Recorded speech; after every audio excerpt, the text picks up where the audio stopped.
Hi friends, இன்றைக்கி எங்கள் வீட்டில் மதியானம் லஞ்சுக்கு நான் சாதத்துக்கு தொட்டுக்கிறதுக்கு என்ன செய்கிறேன்னா இறால் பீக்கங்காய் போட்ட சீபியான் செய்ய போகிறேன். இது வரைக்கும் நீங்கள் முன்னாடி நான் என்ன செஞ்சுருப்பேன்னா உருளைக்கிழங்கு போட்ட சீபியான் செஞ்சுருப்பேன், உருளைக்கிழங்கு ராட்டும் போட்ட சீபியான் செஞ்சுருப்பேன். இன்றைக்கி என்ன செய்ய போகிறேன்னா ராட்டும் பீக்கங்காயும் போட்ட சீபியான் செய்ய போகிறேன். அது எப்படிங்கிறத நான் உங்ககிட்ட இந்த வீடியோவில் சொல்கிறேன்.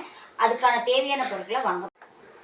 இந்த சீபியானுக்கு தேவையான பொருள் பார்த்திங்கன்னா இஞ்சி, பூண்டு, சின்ன வெங்காயம், தேங்காய், காஞ்ச மிளகாய் போட்டேன். இதை அத்தனையும் போட்டு நல்லா அரைச்சிடணும்.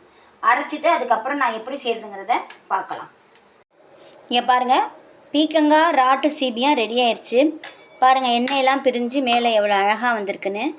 இந்த மாதிரி ஒருக்கா செஞ்சு சாப்பிட்டு பாருங்கள். சாம்பார் சாதத்துக்கு ரொம்ப டேஸ்ட்டாக இருக்கும் ஃப்ரெண்ட்ஸ்.